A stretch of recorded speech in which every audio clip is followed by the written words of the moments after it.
السلام علیکم دوستوں، آج ہم بات کریں گے کہ فلسفے کا مطالعہ کیسے کیا جاتا ہے۔ عموماً ہمارے جو فلسفے کے طلباء ہیں ان کو سمجھ نہیں آتی کہ فلسفے کو شروع کہاں سے کریں، اس کے مطالعہ کا آغاز کہاں سے کیا جائے۔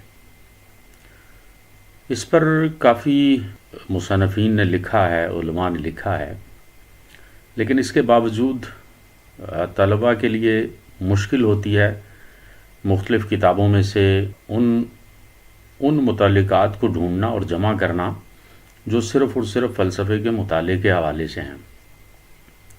میں نے کوشش کی ہے کہ چند ایک چیزوں کو یہاں جمع کر کے آپ کے سامنے پیش کروں، تو اسی پر آج ہم بات کریں گے۔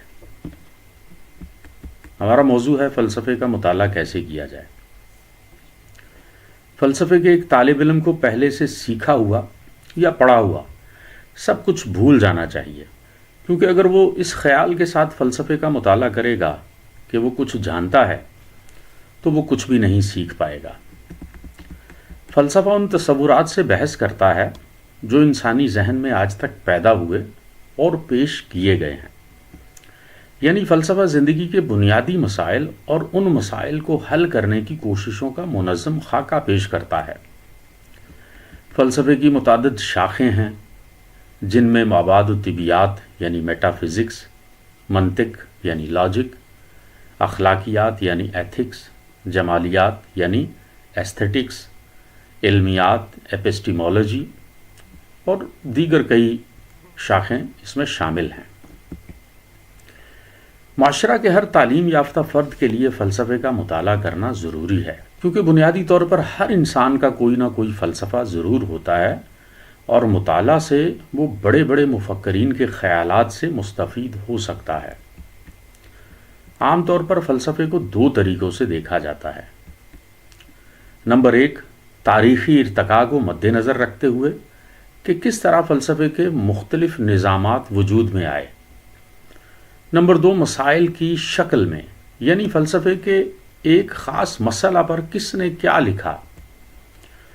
فلسفے کا مطالعہ ان دونوں طریقوں سے کرنا چاہیے۔ تاریخی لحاظ سے کیا گیا مطالعہ یہ بتائے گا کہ فلسفیانہ فکر کا ارتقاء کیسے ہوا، اور مسائل کے مطالعہ سے طالب علم کے شعور کا دائرہ وسیع ہوتا چلا جائے گا۔ فلسفے کا مطالعہ کرتے وقت چند باتوں کا خیال رکھنا انتہائی ضروری ہے۔ نمبر ایک، طالب علم کو چاہیے کہ فلسفے کے مطالعہ کے دوران حق و صداقت کے اصول کو اپنا مقصد بنا لے۔ نمبر دو، طالب علم کو چاہیے کہ منطقی استدلال کو نتیجہ خیز بنانے کے لیے مستقل مزاجی سے کام لے۔ نمبر تین، اگرچہ فلسفے کے مسائل کو حل کرنا مشکل ہے، مگر پھر بھی طالب علم کو چاہیے کہ وہ چند بنیادی نتائج کو تسلیم کر لے تاکہ وہ مزید آگے بڑھ سکے۔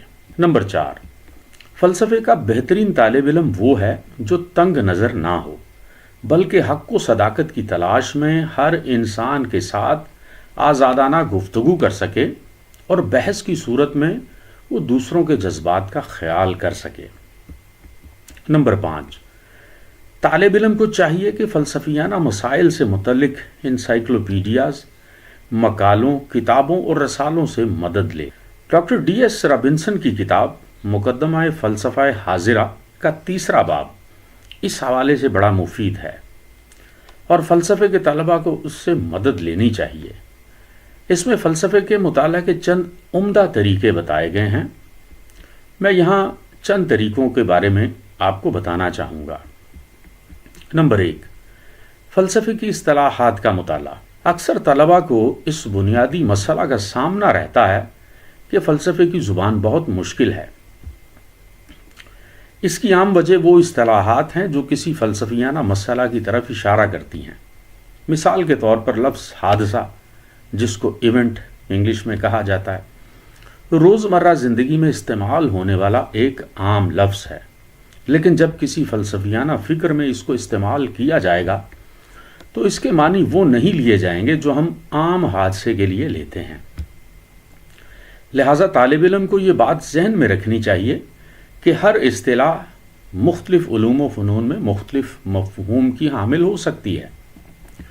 اسی طرح تصور یعنی آئیڈیا، خیر یعنی گڈ، تجربہ یعنی امپیریسزم، جوہر یعنی سبسٹینس، تعلیل کیجویلٹی، تکوین بیکمنگ، فضیلت ورچو، اور تعمیم یعنی جنرلائزیشن جیسے الفاظ بھی فلسفے اور فلسفیانہ فکر میں اپنے مخصوص معنوں میں استعمال ہوتے ہیں۔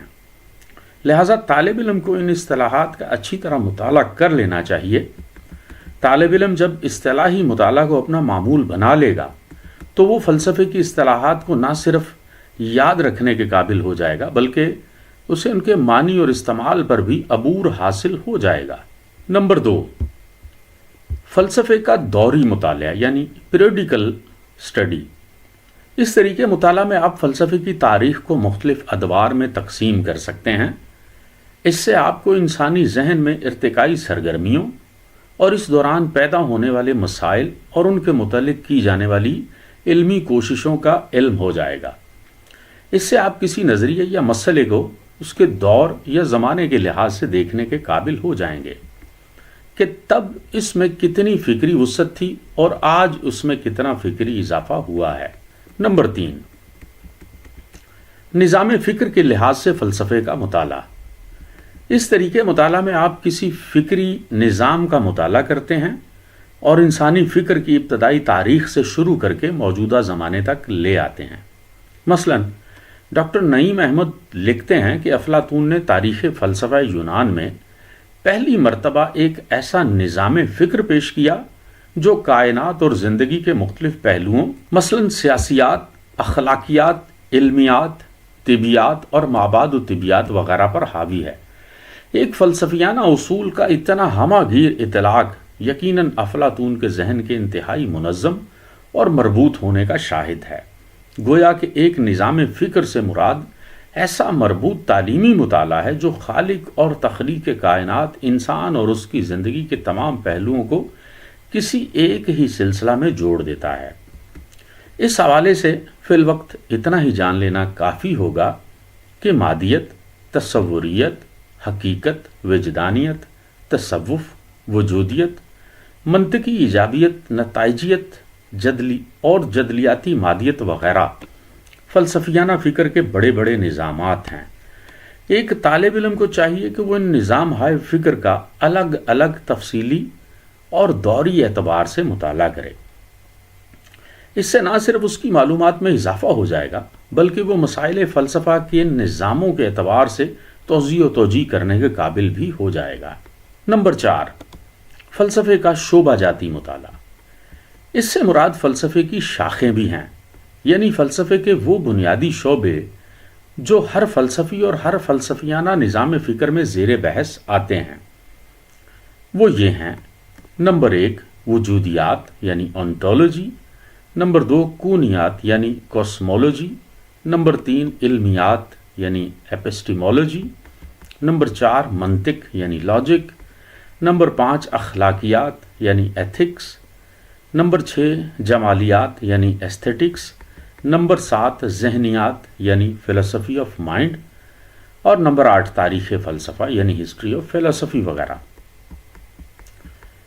ان 4 طریقوں کے علاوہ ایک 5واں طریقہ بھی ہے اور یہ طریقہ آپ کا اپنا ہو سکتا ہے، یعنی جب آپ پہلے سے بتائے گئے طریقوں میں از خود کوئی ترمیم اور اضافہ کریں گے تو وہ آپ کا اپنا طریقہ کہلائے گا۔